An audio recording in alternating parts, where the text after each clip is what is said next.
Hi, everybody. Thank you for joining the Red Lettuce. I'm your host, Eric Unger, and I'm joined by my co-host, Mitch Friedman. Tonight, we have a special guest with us. We have Danny Haiphong. Danny Haiphong is an activist, journalist, and author of the book, American Exceptionalism and American Innocence, A People's History of Fake News from the Revolutionary War to the War on Terror.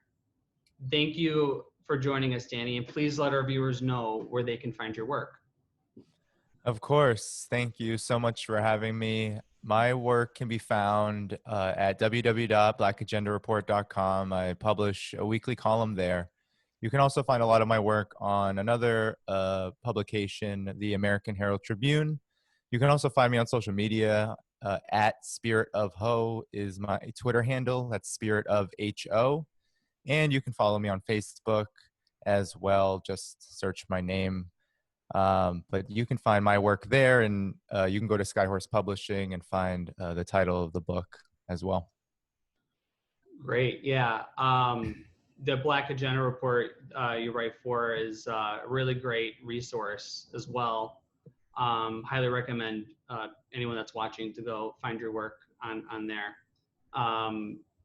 The main reason why we had you on the show is because you write a lot about China and the political situation in China and that surrounds it. Before we get into debunking the myths that the West puts out there about China, I kind of want to talk about what's been happening here recently in the past few days, and also tie it into what's going on at Hong Kong and how our corporate media lies to us about what the situation on the ground is in Hong Kong. So as everyone has been probably watching this knows, this week alone we have seen numerous examples of how deep and rampant white pathology is in our society.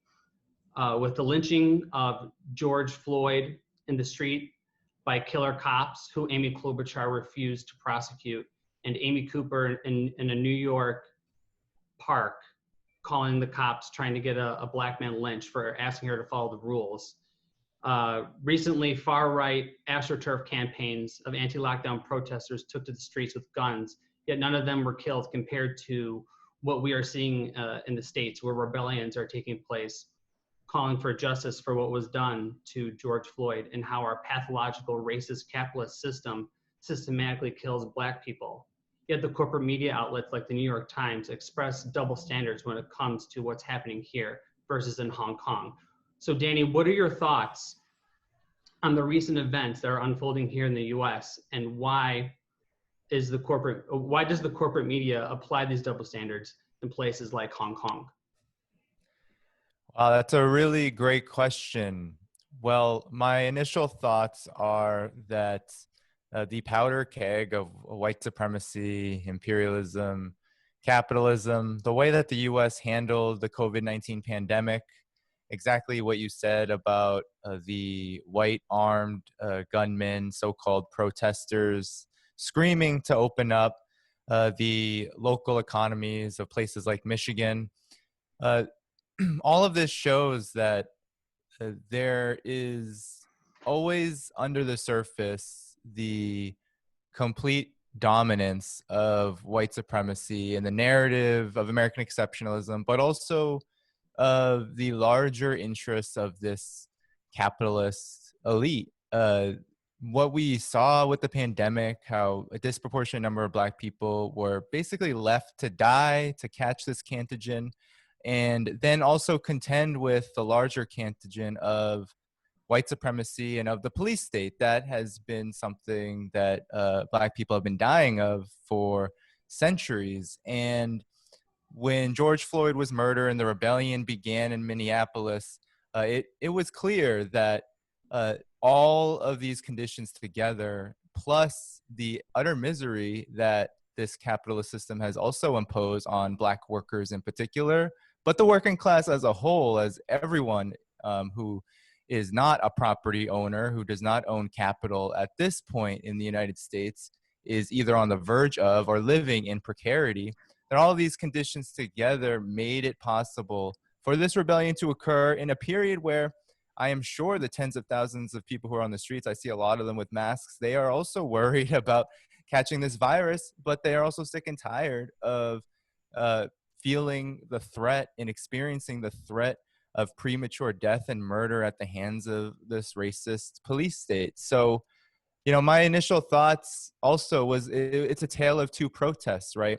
We have on the one hand Hong Kong, where for nearly a year, National Endowment for Democracy backed protesters who sport American flags, pro-Trump, pro-Union Jack regalia, demanding that the U.S. intervene in Hong Kong to protect them supposedly from China, that these protesters have been valorized by the corporate media. The New York Times, during the height of the rebellion in Minneapolis, published on their front page the Hong Kong protests, saying that China was preparing to suppress the Hong Kong protests and that somehow Hong Kong had failed to be an independent, whatever they call it at this time. They seem to think it's a country, but really it's a special administrative region of China.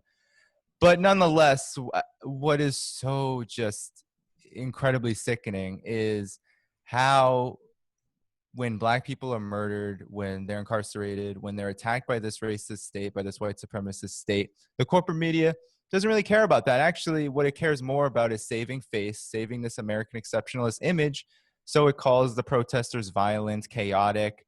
It only rises the fears of ordinary people in the United States who don't understand. A lot of them do not understand why this is happening. And then they get to hear about how the favorites of Trump, Pelosi, and the two corporate parties in Hong Kong are somehow pro-democracy protesters, despite the fact that you can find videos all over the place of them beating up the elderly, journalists, attacking public institutions. In late February, I believe it was, or I think it was late January, they burned a quarantine center that was being built to prepare for the COVID-19 pandemic. But these protesters are not pro-democracy protesters. They're proxy foot soldiers of the Western imperialists. And, the Black folks who are raging and who are rebelling in Minneapolis are really the people that we should be throwing our support behind. But of course, the corporate media, and this cannot be understated, actually does have a lot of power in shaping consciousness. And, just in so many instances, we see how effective it is, especially now when anti-China sentiment is at an all-time high in the United States. And I would argue that anti-Black sentiment right now is at an all-time high, just given how these protests have been covered and how, despite all the solidarity for George Floyd we see on the streets, there is a lot of clamor, even among supporters, about, well, rioting isn't this, and we need to protect our institutions, and no one should be advocating for a city to be burned down. Well, what do you think has happened to Black life and Black people over the course of the centuries? Do you think looting a Target is somehow worse than having trillions of dollars of wealth stolen from you over the course of 2 centuries, and then suffering from premature death at rates unseen in human history? I mean, this is what we're dealing with here. Completely disregarding all the countries we carpet bomb and loot, and whose resources we loot. I'm hoping down the line we can talk about how the Belt Road Initiative and Africa can play into all of this. But the corporate media presents the Hong Kong protests as an organic movement for democracy. But what's really the class nature of the protests? And you mentioned the NED. Who's really supporting these protests, and what are they trying to achieve? The class character of the Hong Kong protests are just so painstakingly clear if anyone just does a little bit of research about who the leaders are, but not even just the leaders, because a lot of folks, when I went on Jimmy Dore and I talked about this, a lot of folks brought up the 2014 protests. it was very clear that the Occupy Central so-called umbrella protests were mostly white-collar professionals. People tend to forget that Hong Kong is actually ruled by a, a so-called representative government of actual financiers, actual capitalists. I mean, the Hong Kong government is run basically by lawyers and real estate developers. And the protesters that were on the streets were mainly in those sectors of the society. The young people who have been organized by these folks are largely being swooned into these NED type organizations. There are two different labor union federations in Hong Kong. There's a Confederation of Hong Kong Trade Unions, and then there's a Federation of Hong Kong Trade Unions. The Confederation receives hundreds of thousands of dollars of NED funding per year and actually organizes mainly office workers. I think it's just a small fraction of the Hong Kong workforce, professionals, office workers, those kind of folks in finance, staffers.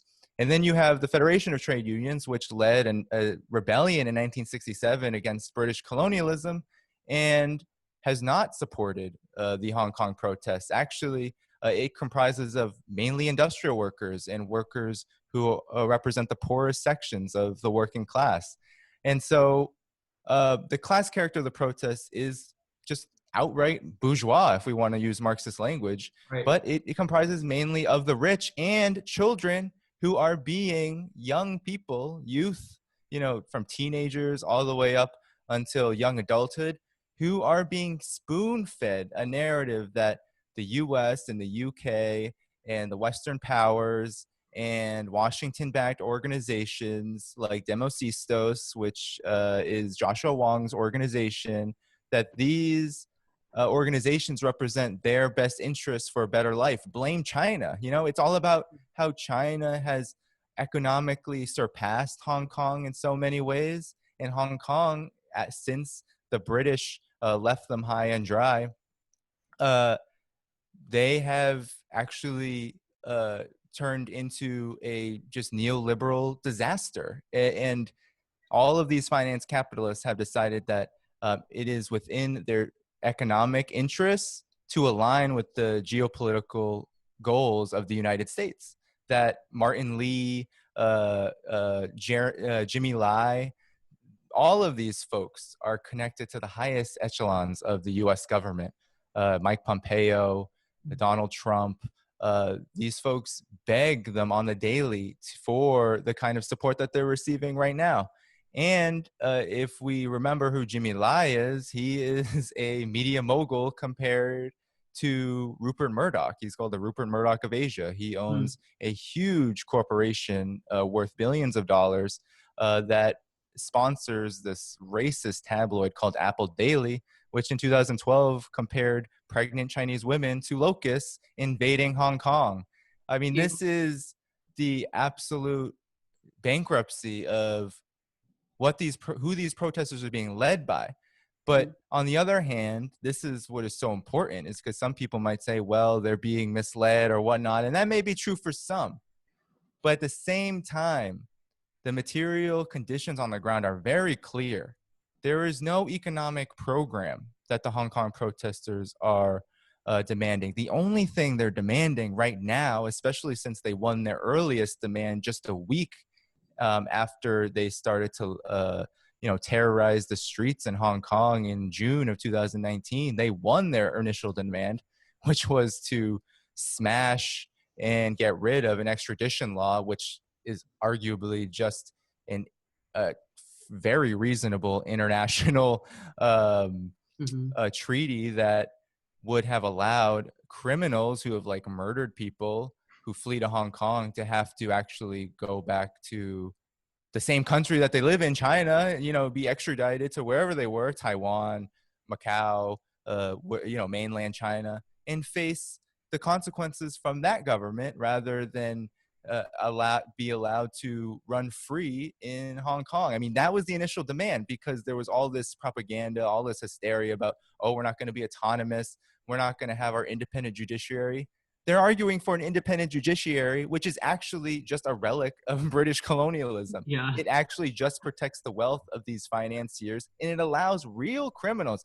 We're not talking about, poor people who are desperate and commit crimes. We're talking about the protection of white collar crimes of financiers. That's what the extradition bill was really threatening in the minds of these, what I think are just completely reactionary and utterly bankrupt elites that have latched themselves onto the United States. But just to conclude, the class character, yes, of the Hong Kong protests are reactionary. They're right wing. They're xenophobic. They're they don't have a redeeming quality for anyone who considers themselves to be pro self-determination, because at the end of the day, this is China, and China has the right to govern its territories how it sees fit. Also, if anyone who considers themselves anti-racist, you don't support folks who demonize mainland Chinese folks and beg for support from outright imperialists. That's just not what we do. And it's a complicated situation, though, because I think what has happened, especially over the last 10 or so years, is that this humanitarian interventionist mindset, which is racist in and of itself, has been exploited by organizations like the NED, by CIA conduits, by the intelligence apparatus, by the military-industrial complex, to actually organize these so-called movements. We saw it in Ukraine, the Maidan movement. We saw it in Libya. We saw it in Syria. We saw it in we see it in Venezuela, where these right-wing oligarchs are taking the strategy of real anti-imperialists and real activists and real leftists, and then putting loads of money behind them, and also adding a violent aspect to it in order to gain and win their objectives and win their goals of getting rid of any semblance of socialism anywhere around the world. I mean, that's ultimately the goal of the Hong Kong protests. I mean, all this stuff about, oh, we don't want to be a part of China, all of that is nonsense. If you don't want to be a part of China, then you're a part of the US and Western orbit.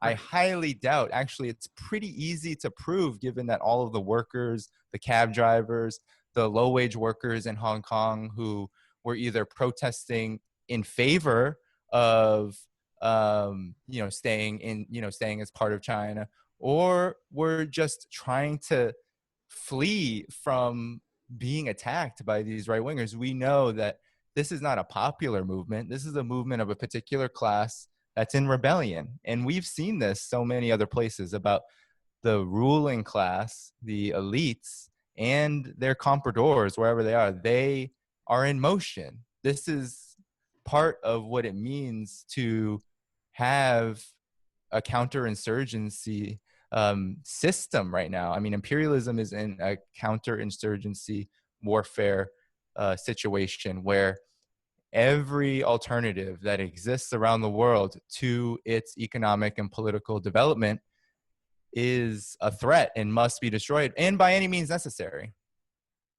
Right. I completely agree. I also want to ask you about, your experience in China, because you were there recently. I think you spent 2 weeks there, at least. So tell us about your experience and what did you learn after being there? Wow. It's very surreal, because a lot of folks who I've talked to people about this. I've been on other shows, and, the first reaction that a lot of anti-China, people who have these negative views of China, they say, oh, well, you were on a trip that you'd only see good things because the Communist Party was leading you around. Like as if it's like a birthright trip or something. Right. The government was leading you around, showing you what they wanted you to see. I know. I mean, it's same with North Korea every time. I know. What's so hilarious about it to me is that, this trip was mainly a tourist trip. You can't really China's kind of expensive to get to, so you can't really get a lot of folks in a delegation from the United States, given the political situation. you can't get a lot of folks together to go to China for politics, right? It's really hard to do. That's what I was going there for. So, this delegation was a mix of tourism and a mix of political education. We got to go from Beijing to Xi'an in central China to Dunhuang, more to the west. It's a desert city, and then very small. And then we went to Xinjiang province, its capital, Urumqi, and it was a beautiful experience. I mean, you really get to see just what China has been building, especially for the last 40 years and the reform and opening up since 1978.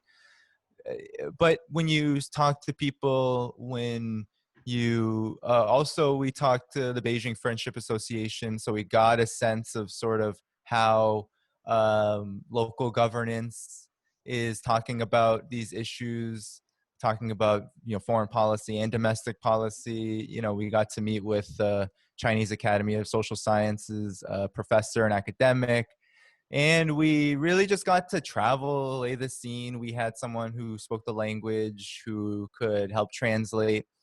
And what was just so incredible about it is how, I mean, first of all, how clean Chinese cities are. I think W.E.B. Du Bois talked about this in his autobiography when he went just following the revolution, that China was just pristine, and it's still very much like that. There is just so much new development that's happening there, so much investment in public transport and the public system, contrary to all of the notions of China being just a completely capitalist society. You really do see how both private capital operates on a relatively small scale, at least domestically. I think that there are centers, especially more in like Taiwan and elsewhere, Shenzhen. You see the bigger companies that are operating there, but in the cities that we went to, private capital is mainly small. It's mainly medium-sized businesses, small businesses, and the big industries are all state-owned. It's very obvious. It's very clear that they're all state-owned, and you just see how that kind of system has so much benefit to it, regardless of the contradictions. Housing prices are getting really steep, so we got to learn about that. But we also got to learn about what the government is doing to ensure that those costs don't get out of control, and this is what the interesting thing is, they don't surpass the ability of Chinese workers to afford housing, which remarkably, despite all of the super high cost of housing in China, 90% of people in China own their own homes. And it's remarkable to think about it like that, but How authoritarian. because finance capital is genuinely capital, there's no finance capital there in the sense that it's private, and large shareholders of banks basically dominate policy, like here in the United States.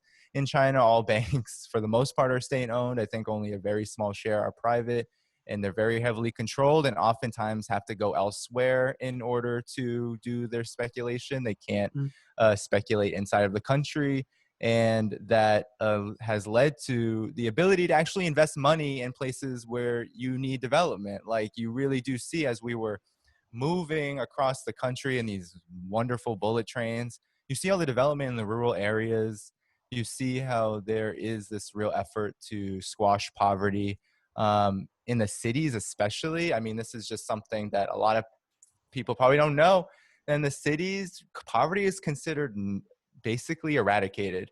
There are folks who do travel their way from the countryside who are still impoverished, and there's a lot of issues with trying to get everyone up to speed. It's a huge country, a country that experienced 200 plus years of semi-colonial and feudalism and all of that. So it's hard to get everyone up to speed with that. And that's what China has been doing, though. It's very clear. The environmental protections that you see, we learned about laws in Beijing. They've banned diesel cars. Even in Shanghai, the most cosmopolitan, you could say, capitalist influence city, They have a law where you can't buy a diesel vehicle without having to buy a permit that also costs the same amount as a car. So it really does incentivize the purchase of electric cars. And one of the things that I'll never forget is, walking through the streets of every city that we went to and just hearing uh, just everything else that's going, you hear the birds, you hear people, because the cars are mainly electric Mm, for the most part. So I didn't know that. yeah, it's incredible. I mean, China is the number one producer of renewable energy, Yeah. and it is the number one consumer of electric vehicles. And it's very clear when you go. So, you know, of course, China has issues, and China, people would talk about it with us. There's a reason why there's an anti-corruption campaign right now. It's because when opening up to the market ultimately does breed, the capitalist market does breed reactionary tendencies. And Mm, the people of China are very aware of that. And the government is especially aware of that, which is why there has been so much attention, especially to local governance, which is, interestingly enough, something a lot of people talked about. How, a lot of people, they love the central government. They have so much trust in the central government. The central government makes the ideas and the policies. They're in tune with what's going on with people all over. But the local governments are responsible for implementing policies. And there's a lot of difficulties sometimes in doing that. And there's a lot of contending interests, right? Because China is still a society of classes. It's not some utopian communist Right. country. It doesn't mm, mm, exist. They're still contending with a lot right. of things. Local officials having to deal with, how do you develop this city or this locality with, these resources. You have private businesses who want this. You have state-owned enterprises who want this. You have the central plan that wants that, the 5-year plan. You have so many things, and it doesn't always work out well. And that's something that the people of China are very aware of, the government is very aware of. And unlike the United States, where so many people are kind of afraid to talk about politics, I mean, there's a long history of repression. Mm, There's a lot of course, we just talked about our corporate media not telling us the truth about anything. So much misunderstanding, no real grasp of theory, no real grasp of history. Right. In China, people talk very openly. You hear about this, like, oh, China, people can't talk about it against their government. Oh, look what China did to that doctor that was mm, talking on a private chat, and he got like reprimanded or something. Well, people in China are so critical. It's just like when I went to Cuba, it was very similar. It's like people in Cuba were very critical of the government, but then they would say, well, we're building something here. So, of course we're trying to figure it out. In China, it's a very similar feel. There's a lot of criticism of what's going on. But also there's just a different kind of standard, I think, of living and understanding that people expect things to get better. They see things are getting better and they want things mm, better than that. And that's how I felt there, which is an astounding feeling. Being in the United States all of my life, and you know coming from a working class background, and seeing just how a lot of the working class has been so beaten down here mm. that there is no expectation of things getting better. There is no trust in the government. There's no trust in politics. It's just a completely different situation. And it's incredible that so many people buy into the lies about China. When you actually go, you see that this is a country that's basically a seventh of the world, maybe a little more than that, and is leading the world in a different direction.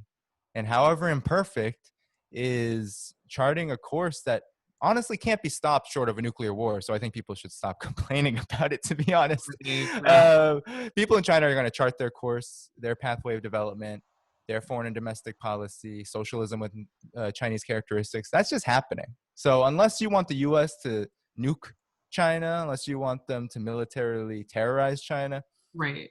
you're going to have to understand that China is going to do what China is doing. And we have to focus on what's going on here and what's going on in the rest of the world that the US has some sort of footprint in, and change that. So you did, I'm really glad that you brought up Xinjiang, because I've done a lot of reading about that, and I've had a lot of really hard conversations. I've lost friends over it. And so I'm wondering if there's this really interesting Vice piece with, I have a clip, and we can try to share the screen and I can show it to you. But there's this like 35-minute Vice documentary where this woman is traveling through China, and she's in Xinjiang, and she's like, oh, look at all the cameras and look at all the scary dystopian authoritarian communist stuff. And then she goes to interview this group of Uyghur Muslims in Istanbul. Do you know who this group is? Yeah. And it turns out they're like aligned with Al Qaeda, and Great people. I mean, great crowd. Yeah. And I've seen like some of my liberal friends calling Xinjiang East Turkestan, and yeah, exactly. Yeah, I have the same reaction whenever I see it, and I what can you kind of tell us about that, and how can we sort of verify that information? Yeah, no, it's wow. It sounds like the East Turkestan. I think it's called the East Turkestan Islamic Yeah. movement. Yeah. Yeah, that's the group. Largely, thankfully, suppressed now in China. Mm-hmm. But of course, they do receive a lot of support. I mean, Turkey is just well known for its support for armed groups who peddle this kind of so-called jihadism. Mm-hmm. But really, what they are, they're just proxy forces. They all share a very similar ideology. And yeah, the ETIM for 16 years in China was a real force of terror and proxy war. What I think what's really interesting when I was there, right? You hear all these things about how Uyghur Muslims are repressed. The first thing you see when you get off the train station is that everything in China, in Urumqi, the capital of Xinjiang, is translated in both Chinese and in the Uyghur language, native Mm-hmm. language. So right off the bat, I mean, that's just not done anywhere in Right. the Western world, right? No. So-called ethnic minorities all over the place in the United States who speak so many different languages, Korean, Chinese, Spanish. You have the same thing in Europe, especially with African migrants in that part of the world. But that doesn't exist in the imperialist Of course not. core in China. It's everywhere. You couldn't find any advertisement, direction sign that didn't have that. And immediately I was struck. It's such a just on that level. Oh, we froze. Come back to us, Danny. You also see just mosques everywhere. China actually has a really high, and the police are protecting these mosques. It's not the police Really? are patting down people. Yeah, the police are outside protecting them. They're not out there patting down people who are entering. They're literally there to ensure that they're not terrorized, because that's what the ETIM was doing. Was they were actually targeting religious institutions and then blaming the government for it. So, you see this kind of environment. And of course, in China, there is a lot of surveillance technology. It is just a fact of life.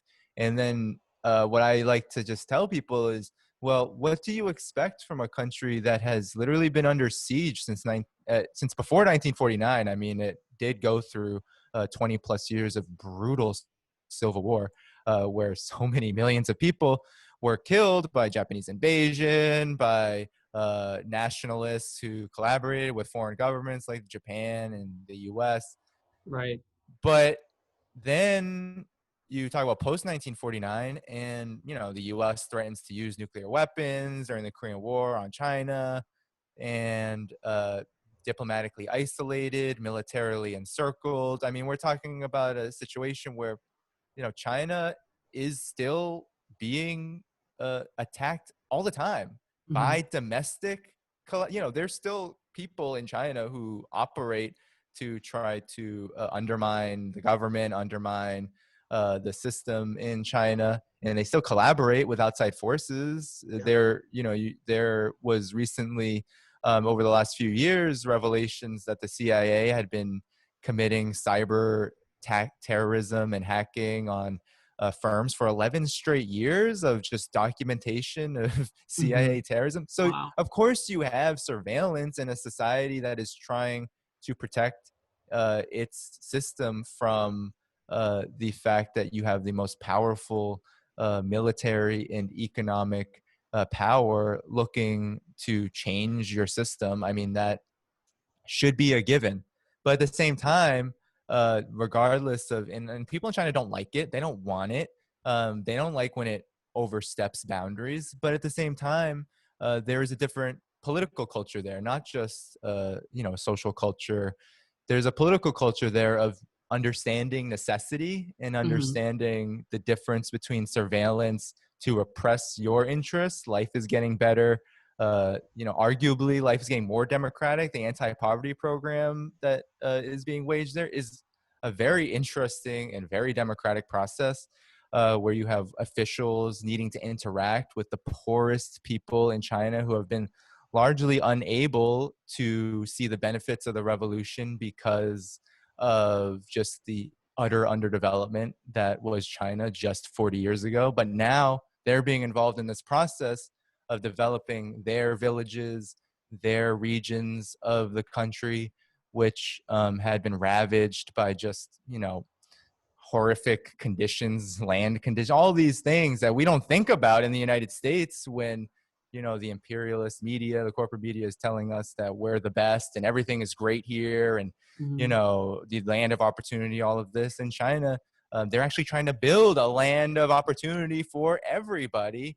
And they're trying to bring everybody up to the same level as best that they can using mechanisms that have existed around the world for centuries that have largely impoverished so many people. It's a hard thing to do. I mean, it's a very hard thing to do. Yeah. Is re-education, do you think these are these re-education camps playing a role in that? Because was it CNN that leaked those documents? Yeah. Right. Yeah. I mean, look, there are, for those folks, the ETIM, those who have been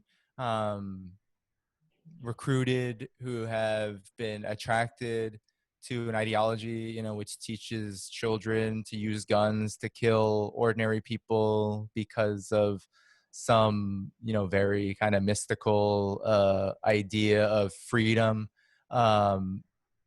Yeah, they have been, it's boarding schools for the most part. And it's a lot of young people, which was the very unfortunate thing about ETIM is that it really preyed on younger people in the poorest regions of Xinjiang in order to have them be used as foot soldiers for, regional and U.S. Western foreign policy. It's a really tragic thing. But yeah, the education camps are mostly boarding schools.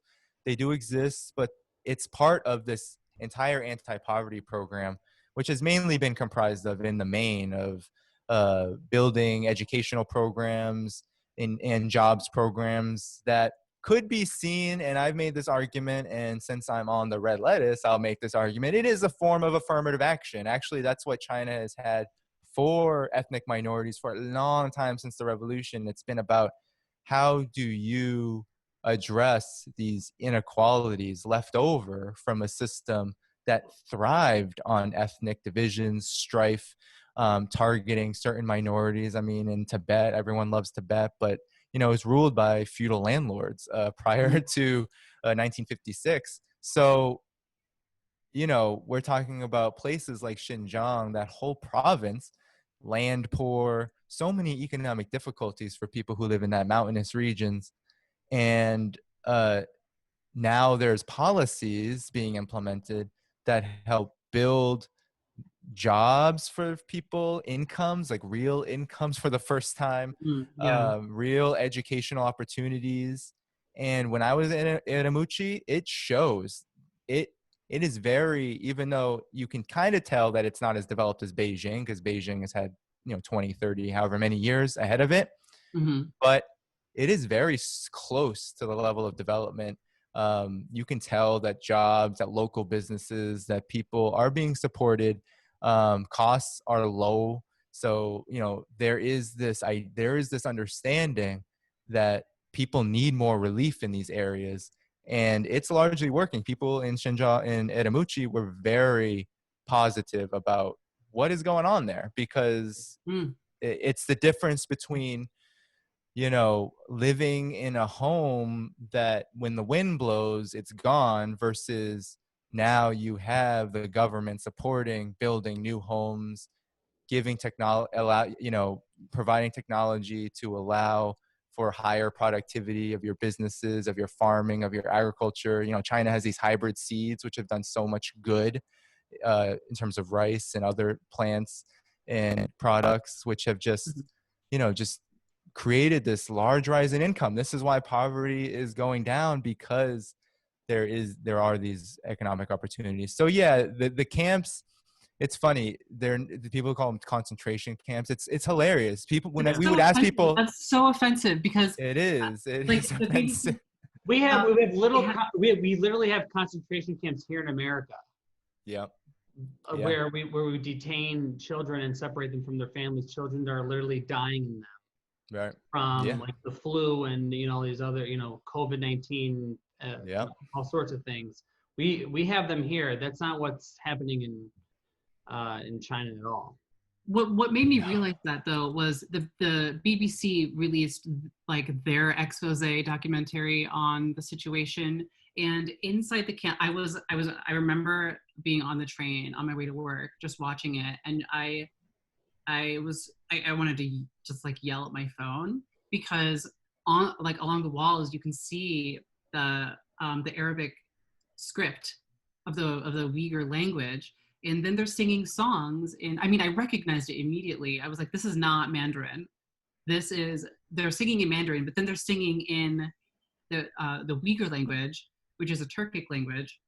And there's a really wonderful Spotify playlist of beautiful Uyghur music that you should all check out. But I just was so amazed that they would try to like frame this as some type of cultural genocide, and then watch people learning how to sing songs in the Uyghur language. It's incredible. It was amazing. It was amazing. Yeah, no, people in China do not understand what concentration camps are. Like, you ask them, people laugh. They think that you're joking or something, because people were allowed to leave.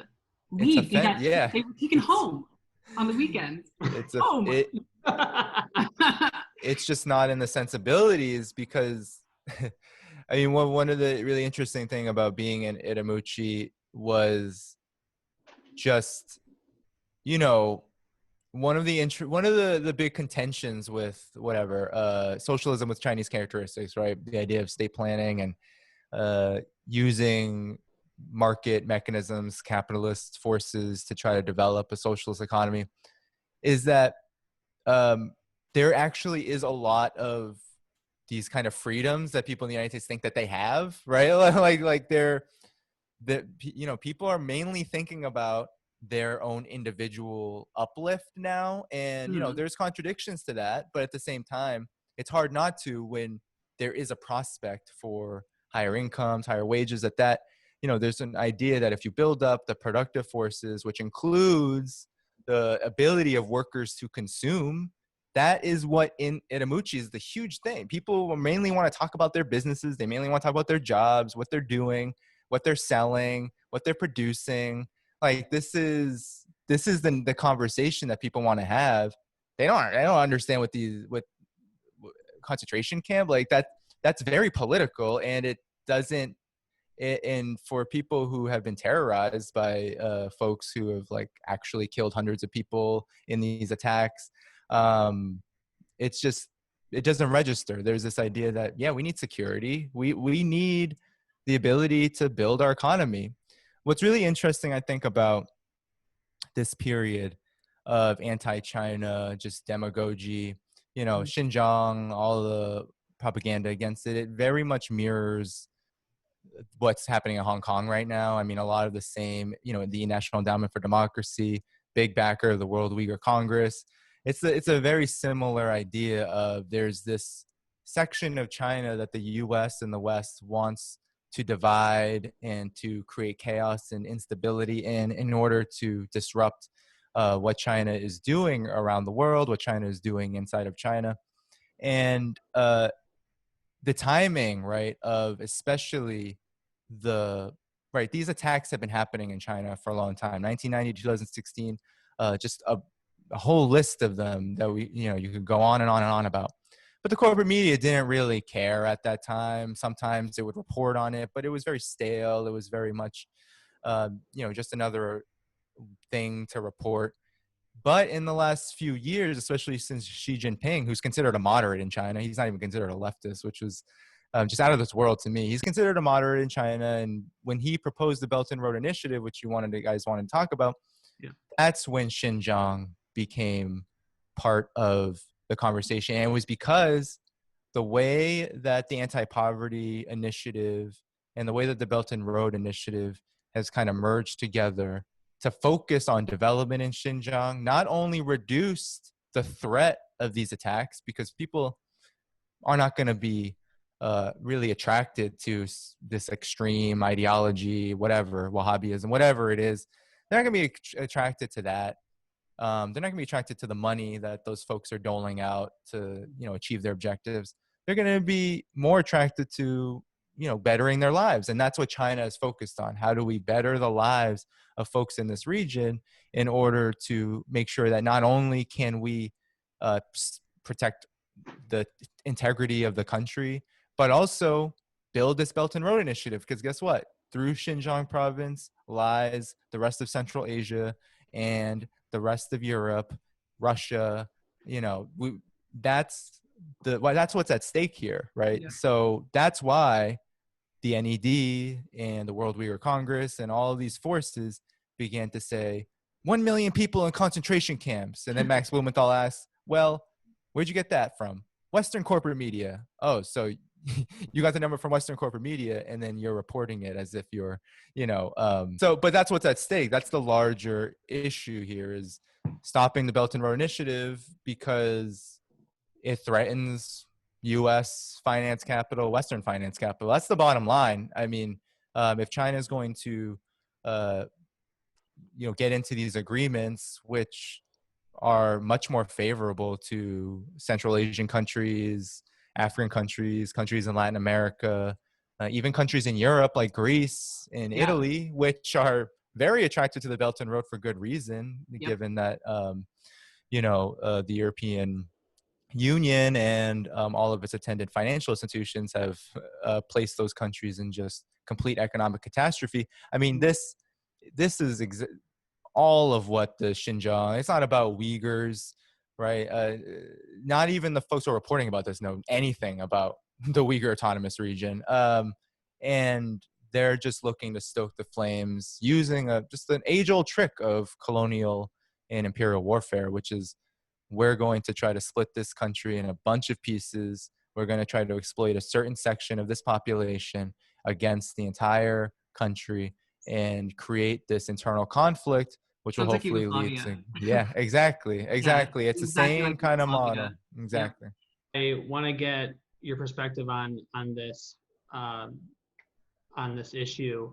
Many liberals and leftists claim that Mao was a murderous dictator and that the revolution ended in the 70s with Deng Xiaoping's market reforms. But wouldn't you say that those were the result of the dialectical materialist philosophy that Marxists adhere to in order to continue their socialist revolution? What were Mao's greatest successes and failures? Yeah, I mean, we could go, that's a long conversation, but I guess briefly, I mean, the Mao Zedong being a murderer, also very insulting. I know, not only did China's population just boom during the period of Mao and it's so interesting. It's just so telling, because I mean, the biggest peddler of this idea, and it's very, this just complete criminal distortion of history. You know, it's the Victims of Communism, that organization, that right-wing organization, which is very powerful. I mean, they have ads all over New York City. They are very prominent, and so they peddle this narrative all the time, and they don't ever let people forget that Mao was a butcher. But it's just such a lie. I mean, it is such a lie, because first of all, so many millions of people in China were really butchered by the Japanese, by the nationalists, by foreign powers who were helping all of these forces.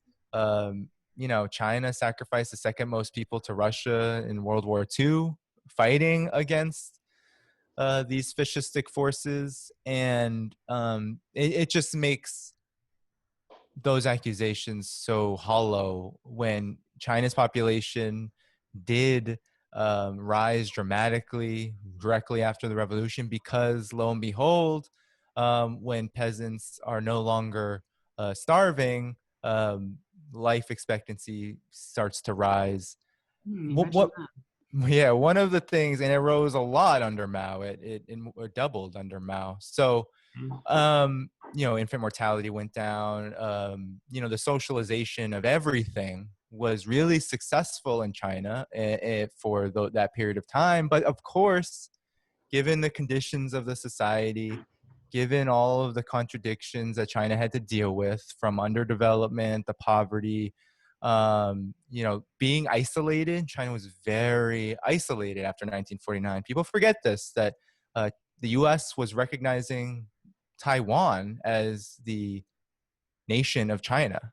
Taiwan, where Chiang Kai-shek fled, where the nationalists fled, that was what was considered China for 25 years, meaning that China was diplomatically isolated, economically isolated by the biggest power, economic power in the world, which was the United States at that time. So there were errors that were made, and people in China are very open about it. I think the biggest error to me in that period, if we want to have a really candid conversation, was trying to build communism from a situation of underdevelopment. It just, you can't leap in a dialectical sense. You can't leap above. And Mao acknowledged this in his writings. He acknowledged that, you know, by the 1960s, he was saying, well, especially the late 1960s, he was saying, well, we're not going to get to where we thought we were going to get in 10 or 15 years. Maybe it's going to take 50. Maybe it'll take 100. It'll still be great. It'll still be socialism. But it'll take a while. But, you know, trying to leap, like the Great Leap Forward, the Cultural Revolution, all those leaps had consequences. And there is still a lot of debate about those consequences, because on the one hand, you had a very politically vibrant movement, but on the other hand, you had a movement that was trying to learn from a situation that had never been before. You had never had a majority peasantry country like China, a country that was largely of the peasantry, try to lead a socialist revolution based on a model of how to build revolution for the proletariat, by and for the proletariat. So, you know, in Russia, it was very different. And so trying to figure that out led to some, you know, disastrous things. And but at the end of the day, conditions still improved mightily over that period. And the reform and opening up has been successful in the sense that while there's a lot of debate about the political direction and how to understand and interpret the history of the Chinese Revolution before the reform and opening up period, a lot of debate. It gets really ugly outside of China, but I think inside of China, there's an understanding of what, like, democratic centralism, and, you know, you have those debates internally, but you don't let the imperialists take your line and take your debates and use it against you. I mean, that's exactly why people think China is so closed off. Well, it's because they're not going to talk to the Western and U.S. imperialists who are trying to undermine them. They're not going to allow that, those divisions that do exist in China to cripple the society. They're going to try to use them for their advantage. They're going to try to use them to build a society. And the reform and opening up has been largely successful, even though it's had its own set of consequences as well. I mean, people are very aware of that. The government, especially. I mean, people want to say the government is this or that. It doesn't, it's like separate from the people. And people always want to say the Chinese government. Well, that government is when you think about just awareness of these issues, is very aware of these issues and is always trying to figure out the best way to resolve them. And it's not always perfect, but at the end of the day, yeah, I think the whole Mao period is such a stain on history, and the reform and opening up is just some sort of capitalist nightmare. Right. It leads us into these idealistic, very racist, very paternalistic ways of looking at China without understanding the very dialectical process that's going on there in the circumstance of a revolution, which the US and people in the Western world they don't really understand what it's like to build a socialist revolution. And so I always come at it from the perspective of, well, I want to learn from that and try to take the best of the entire revolution while also trying to understand the limitations, the consequences of those limitations, but never let the imperialists, try to exploit those for their own ends. That's ridiculous. But that's what happens a lot with our debates about China. It's always about what China isn't doing right and what is limited about them. I find that to be so just indicative of the huge problem we face here, which is we have a left which is just too arrogant, too into itself, and too attached to American exceptionalism and detached from the masses, detached from the people. And that's the big problem. There's no organizations that are really in tune with the people. So they don't have the lens, they don't have the way of thinking about these things that can, really square all these circles in a way that is helpful to us and helpful to our causes, and as well as helpful to 1.4 billion people trying to build a new nation, trying to build a new way of organizing humanity. Yeah, and I wanted to mention this earlier also about why the need for China to be have all these surveillance measures and strict policies is because socialism is happens in stages. It's not like you don't just get there and you have socialism. There's in order to maintain the dictatorship of the proletariat, you have to suppress the counter revolutionaries that are which are the bourgeoisie that are trying to take back power, and that's the hardest part. So that's why there's these measures that are taken in China in order to protect itself, not just externally but internally, because those reactionary bourgeoisie forces would want to take power again. And I think that's a really important part to highlight, and why those are the conditions in order to protect your socialist revolution. That's the authoritarianism buzzword that they use a lot, which is, I just think it's a dog whistle for like, this nation is trying to protect itself from us. And I don't think that's another thing I don't think liberals really understand. I shit on liberals a lot. Oh no, really? A lot to shit on. Yeah, we have to. But also maybe you can also touch on like how like the actual government works, like how the people think it's just there's only one party that's there, but there's also other parties, correct? Yeah, actually, China has just finished its 2 sessions, which consists of the National People's Congress, which has, I think, over 3,000 delegates from all the provinces and regions of the country, talk about policy, vote on policy, what's so interesting about that is people like to complain about how they're millionaires, right? And there are some billionaires who are in the NPC. But when you look at the actual numbers, um, you know, out of 3,000, there may be 100, couple hundred millionaires, billionaires. It's a very small percentage, as in contrast to the United States, where there is who's in Congress is a millionaire. Yeah. So yeah, what's interesting about China, and this is what China calls it itself, this is what the people of China calls itself, and this is what I think a lot of people in the United States find funny, because they think that they know better than China. They think that they think the word dictator um, is a criminal thing, because the U.S. has called every country a dictatorship and authoritarian dictatorship that it wants to overthrow. Meanwhile, it's supporting 73% of the world's dictatorships. Exactly. Yeah. But China literally and accurately calls itself a democratic people's dictatorship. Right. And what that means is, if you look at the stars of the flag of the People's Republic of China, the stars represent the classes of China: the national bourgeoisie, I think it's the intelligentsia, the peasantry, and the workers. Those are the classes, right? So China is supposed to be representative of all of them, regardless of whether we like the national bourgeoisie or not. The socialist revolution said it has a role to play in this society, and that role is to develop the productive forces, not to take over the country and become a bourgeoisie. That that hasn't happened in China. It's very clear that hasn't happened in China. But we just look at the two sessions, right? The NPC is one where you have thousands of delegates from all over the country, creating national policy, talking about old policies, international and domestic. And that happens every year. So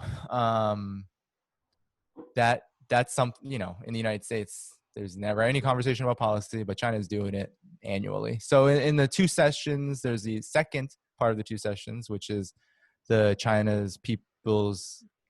People's Political Consultative Conference, which is, yes, the other 7 parties are brought into the fold. There's many different parties. There's a party that represents Taiwan. There's a Democratic Party. There are neoliberal parties. There are parties of, there's 7 others that also participate in formulating policy, talking about it, and making proposals to see, if their goals can align with which is the principal leadership in the country, which is the Communist Party of China.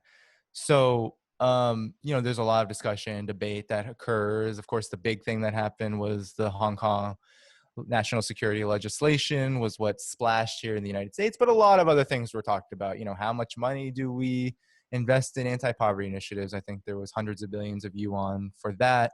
There was a lot of different discussion happening just about how do we recover from the pandemic, how much money, how much investment, how much preparation do we need in the future, for another similar situation, right? So that was a huge conversation. There were errors and flaws in the public health system and the healthcare system that now are taking more precedent. And I think what's important about China's political system is that when we think about this idea of democratic people's dictatorship, it really is this dialectical process of top-down leadership. Yes, top-down leadership is not necessarily a bad thing. And there's also a lot of bottom-up leadership. So a lot of the bottom-up leadership comes from the local level, the municipal level, voting in folks who represent you, lo and behold, right? Voting at the local level. So then they can represent your municipality, and then the municipalities will then vote on the province level, and then the province level votes to the state council level, and then it goes all the way up to the NPC, and that's how these delegates are chosen. And there's a lot of consultation that happens up and down the system all of the times. Surveys that are given out, there's a dynamic public system in China of governance that doesn't get a lot of acknowledgement. But in Wuhan, for example, in Hubei province, there couldn't have been 400,000 plus volunteers to be mobilized in an instant without there being a model of governance that can mobilize the people in a very rapid manner, that consults with them, that has input from the bottom up as well as the top down to make things happen. Because at the end of the day, the only way that real democracy occurs is if we can both get things done around the plan as well as ensure that people are involved. And that's always a hard thing to balance in any kind of society. But in a socialist society, it's something that is, you know, constantly discussed. And I think that's really how the government works in China. And I think people really do have a lot of investment in it and believe that it's their process, because not only do they see their standards of living rise, but also there's a lot of effort, especially with the anti-corruption campaign, especially with trying to shore up local governance as the primary means of democratic participation. That shows that there's a lot of attention at the top with a lot of the local problems, and then people you know, in their localities feel like their voices are being heard, that their ideas are being heard, that their, you know, daily struggles with life under socialism with Chinese characteristics are being heard. And I think it's, you know, it's a process that's always ongoing. And I, what I think is so important for US Western viewers to understand is that it's their process, and it's one to definitely be curious about, to learn about. Um, but at the end of the day, this idea that the people of China are just not in control of their destiny is such a huge problem. The biggest problem that we face is trying to get the, you know, U.S. hands, Western hands out of the lives of people around the world, especially in China now, as they figure out how to run the second biggest economy in the world, the most productive economy in the world in many respects, and arguably the system that will be leading the world in not too many years, maybe in the course of the next couple decades, will be considered the world power in the world. And that's a huge responsibility that I think, you know, a lot of people in China are just trying to figure out how to deal with the day-to-day issues of addressing poverty, addressing corruption, addressing, you know, how are we going to spread the pie that comes to China, you know, that comes to China as China becomes more productive, all these very practical things. And we should be really addressing the practical things that affect our lives and lives of people around the world from where we are. I absolutely agree. Absolutely. That was beautiful. Yeah, perfectly well said. Because I know you touched on this earlier as well, about the Belt and Road Initiative. Maybe we can just touch on why some leftists here in the West also are calling it social imperialism. Like especially in regards especially in regards to like Africa, you know, all that, all those hot takes. Maybe you can, you know, debunk that for us. Right. Well, let's see where to begin with that. Yeah, it's troubling. I mean, I think that imperialism is just not well understood. I mean, if we want to have a real kind of hard definition, it's the rule of finance and monopoly capital. It's the highest stage of capitalism. It is something that China has not reached and will not be able to reach unless it becomes a capitalist country. I think it's ridiculous to call a country where 80% of its financial industry is state owned, and its central bank, the People's Bank of China, is 100% state owned, to consider a country like that with such a very productive private capitalist base, but still a very relatively small one, considered an imperialist country, is it's just very, very difficult to imagine in real terms, but I know a lot of this is not based on reality. All of these accusations. The situation in Africa is very complicated. I mean, the Belt and Road Initiative itself is going to be very complicated. It already has been. But at the end of the day, I think, China is operating in a world capitalist system. It is trying to figure out what is the best way to uh, build relationships with other countries around the world that can help China as well as help the rest of the world eradicate what probably is the biggest issue right now, which is the complete and utter theft and looting and robbery of the wealth of the global south. I mean, this is what China is very interested in, is the idea that the global south, Africa, Central Asia, all these countries, very rich, right? Rich in resources, in natural resources. And China really needs natural resources because China is not that rich in natural resources. It has a lot of land that's not even arable. One of the reasons why the Chinese Revolution had a lot of trouble in the beginning was because technology just wasn't available. Because if you're isolated diplomatically, how are you going to get the technology to expand farming and agriculture, right? That is a huge problem that socialist countries who have to do it all on their own eventually face, right? Cut off from the world market. And so, the reform and opening up period was kind of the domestic, how should I say it?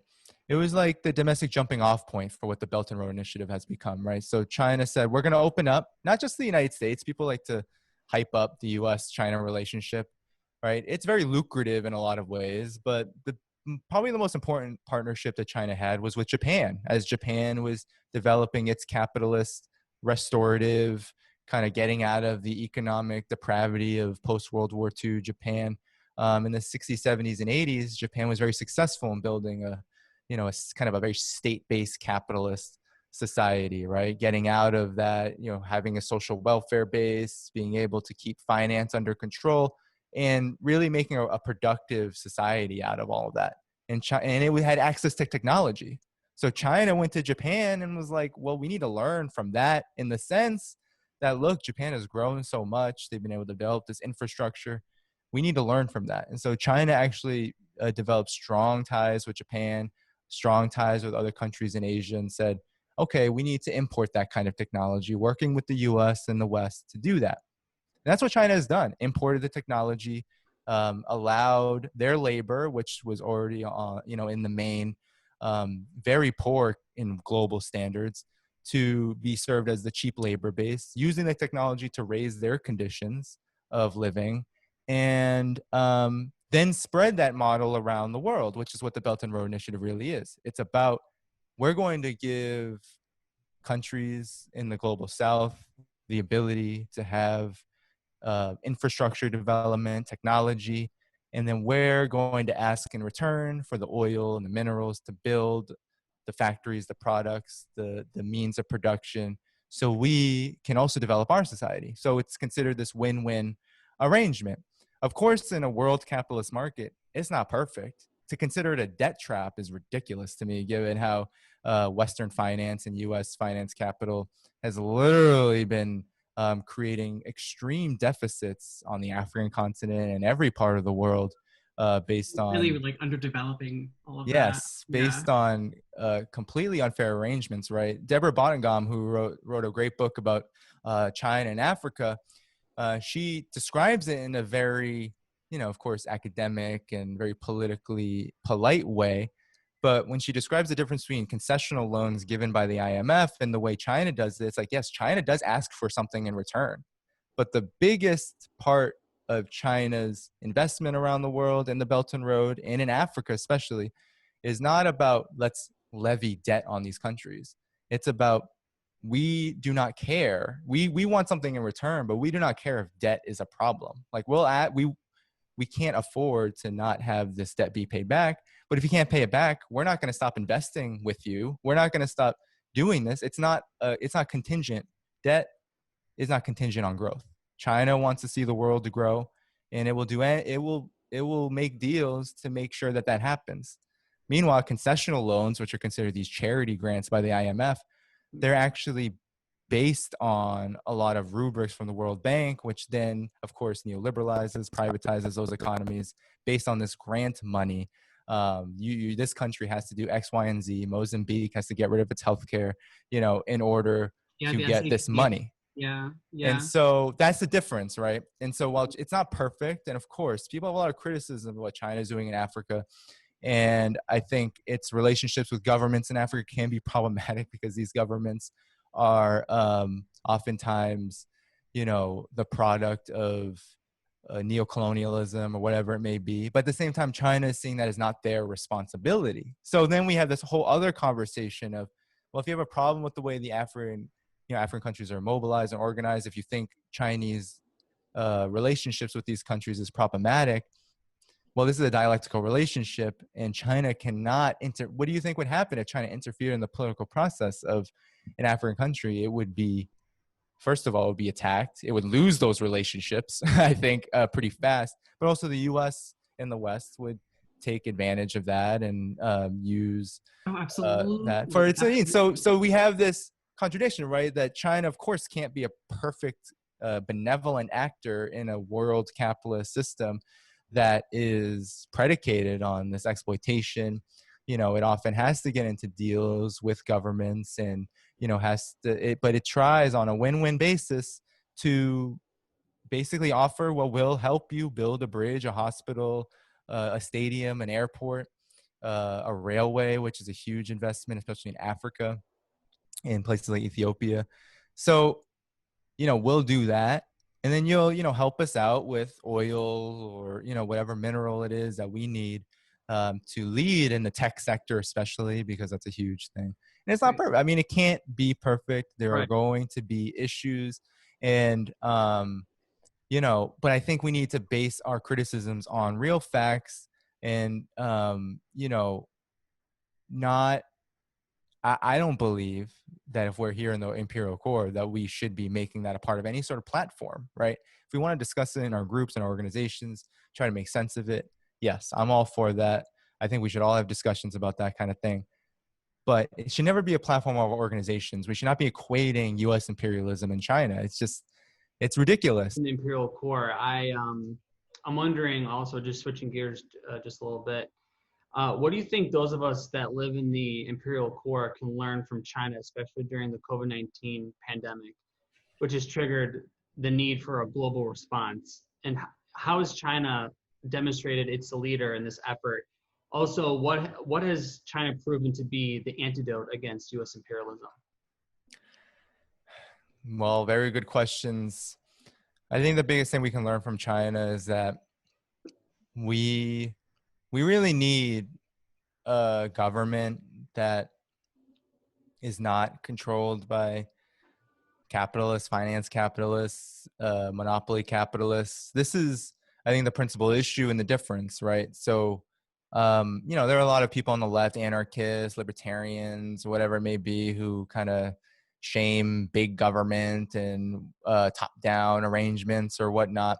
But I truly do think that any sort of next phase of U.S. development is going to have a pretty big top-down element to it, just because I predict that a lot of people just won't be involved, right, in the revolutions. How do you get people involved? Well, you got to tell them to get involved. You got to tell them to do certain things differently. And so I think one thing that China has really done a great job in developing is what I was describing before, is that it's that kind of government that because it's not controlled by in the interests of private capital, that private capital literally doesn't make policy in China, that has allowed for such a large level of involvement, and this kind of involvement that is both top down and bottom up in nature. And I think that the pandemic response was such a huge part of that, right? China acted very fast because it had already developed mechanisms from its lessons from 2003 SARS outbreak, and it had focused a lot on a pandemic response in the future. So it was able to act fast, and it was able to do things like shut down transportation in Wuhan and travel in and out of Hubei province very rapidly once the outbreak was very clearly going to be at least an epidemic, but eventually it reached pandemic levels. So that level of organization is very important to learn from, because here in the United States, what neoliberalism has done and what imperialism has done is it's gutted all of the infrastructure for institutions to be able to respond to the interests of ordinary people and working people, while at the same time concentrating all of its resources in the repressive apparatus that's necessary to maintain this very automated, hyper individualistic, and just very precarious condition that working people find themselves in, especially Black people. So on the one hand, you have the concentration of the state's repressive apparatus in the US, and on the other, you have the complete dismantling of any sort of social safety net, social welfare system, social organization, from unions to certain programs that help people in need. So you have that happening at the same time. But in China, it's been the opposite. And this is what is so ironic to me, especially, you know, when the Democrats would get Bernie Sanders, bait him into, you know, anti-China slanders or whatever. He'll say, oh, yeah, they've lifted so many people out of poverty. But I'm not into that dictatorship, authoritarianism stuff. What's so interesting about that is that a lot of the reasons why the central government has been successful is because it's actually implemented a lot of the things that I would think that Bernie Sanders supporters would like, people who want things like a Green New Deal. I mean, China is basically implementing its own kind of Green New Deal, you know, producing all of this renewable energy. That's produced a lot of different kinds of jobs that didn't exist beforehand. You know, you have so much production of, I mean, windmills, solar panels are everywhere. Even in the oldest parts of these cities, there are solar panels, generating power in these households, like across the board. You cannot go anywhere in China and not see a solar panel somewhere, you know, on the streets, on all of the, economic institutions and people's households. I mean, this is something that just shows the level of effectiveness of a central government, a centralized state that works in the interests of people. And so all the response from the lockdown in Hubei province, which was very effective in curbing the worst of the outbreak, from the ability to just redirect production in a snap. So things like masks and ventilators and that sort of thing were available to the healthcare system. The Communist Party organized 40,000 doctors doctors who were members of the Communist Party to travel to Hubei province and help them with their shortage of medical supplies, saying, you said you were going to sacrifice for the people, so you're going to sacrifice for the people. A lot of the people who died early on during the outbreak of COVID-19 in China were Communist Party members. I think over 70% of them. It was because they were out there volunteering their time, trying to help people get tested, get into quarantine. So there's just, I think, a huge difference in just the way that a centralized state, when it is in control of the people, in people's hands, when it is really working in their interest, that opens up so many opportunities to not just defeat a pandemic in a very short amount of time, at least at the level of containment, but then to say, well, we're going to lead that effort around the world. And so it's been the exact opposite in the United States. The United States not only bungled its own pandemic response, waiting. I remember I was here in New York City, just absolutely floored by the fact that so many cases had already been, confirmed, and all the businesses were just waiting for the local governments to do something about it. And they did nothing about it. So it took so long. I think it was mid-March when there started to be any restrictions in New York City. And by then the virus had spread undetected. And we still have that scenario in many ways. Some of these measures have been effective in at least curbing the number of cases and the number of deaths. But at the same time, we're, arguably 3-4 months into this thing, and still struggling with the idea of going outside, endangering ourselves. I think having a strong centralized state that works in the interests of people uh, really can do some good things, even if it's not always perfect and it doesn't always, lead to the correct thing initially. There's just so much room for learning, so much room for learning from experience, studying prior experiences and mistakes and errors, and then improving upon them. And that's exactly what has happened in COVID-19 with China, as opposed to, how the SARS outbreak really exposed a lot of things in China that needed to be fixed, especially its ability to invest in its healthcare system. Yeah. So what you're telling me is that when China goes through a crisis, they learn and grow from it.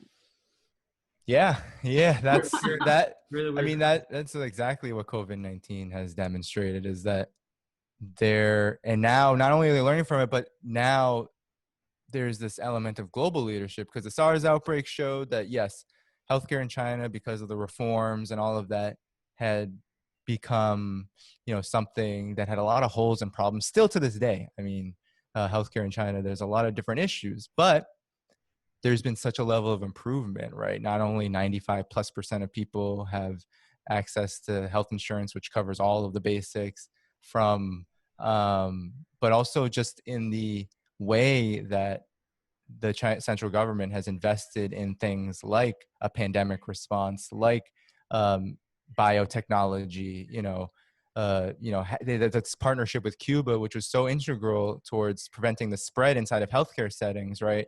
By investing in interferon with the Cuban government that produces so much of this wonderful drug. Like, being able to do all of this just shows that, yeah, not only does China learn from past errors, but it also has the ability to then take that into a leadership role around the world, which I think is the reason why the US is so hysterical right now, is that it's so scared that its diplomatic, its international prowess, and the fact that the capitalist system is in an economic crisis in the United States that is probably the worst it's ever been.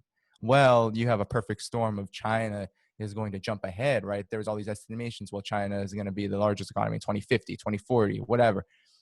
It could be sooner if the US, which in Q1, I think experienced a 5% contracted by 5% negative growth. That could happen sooner. I mean, this is why none of these systems are linear. No social process is linear. So, Right. Just as people say black wealth will be zero in 2080, whatever, 2087, or it was 2053 in 2017. Well, capitalist crises, developments of a very anarchic social system Yeah. can really speed things up real fast. I am so grateful for all your work, and I'm really glad that it's come my way, because it's so easy to, like, this book is really, it's easy to read and understand, and a complex idea and complex questions and a history. I mean, there's really a history that takes a long time to really understand. And that's, knowledge is half the battle, right? So Yeah. I don't know, I'm just so grateful for people. I'm so glad I stopped watching. I mean, I never really watched like corporate news media and stuff like that, but I'm so glad for people like you who really do this work. And I really don't know what else to say. Yeah. No. I learned so much from just chatting with you, and I'm like processing it.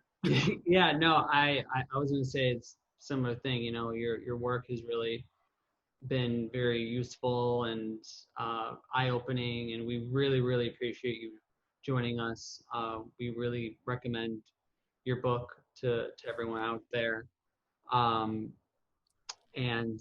before we wrap up, why don't you just remind our viewers where they can find your work? Yeah, sure. So, yeah, I mean, it's always amazing to meet people who are trying to figure things out just like me. I mean, you know, as much as I study and I try to get my work out there and, you know, build some sort of political education, class consciousness, whatever, all of that still, you know, isn't really possible without my own learning process and experience. So I always love connecting with people who are trying to have these discussions in a very candid way. I feel like a lot of the discussions I have about China aren't able to be as candid because there's a lot of very specific things that people are trying to draw down on and understand. And yeah, it's always great to meet folks who are trying to think about, well, what's this layer at the top? What is the principal contradictions that we need to be focusing on the most? And so it was great to discuss that all with you. And yeah, it's stuff that I'm still trying to learn and I'm still trying to get a grasp of myself, because yeah, this world struggle against imperialism is just requires a real class consciousness, and class consciousness is nothing without workers, oppressed people, you know, coming together and figuring all of this stuff out. So you know, you can find my work at blackagendareport.com every week, at American Herald Tribune, on Twitter at Spirit of Ho, that's Spirit of Ho. You can find me on Facebook. Just search my name, Danny Haiphong. And you can find my book at Skyhorse Publishing. Most book places where you can buy books are selling it if you want to buy a copy. And you know, I am actually publishing a journal article in the International Critical Thought, which is a international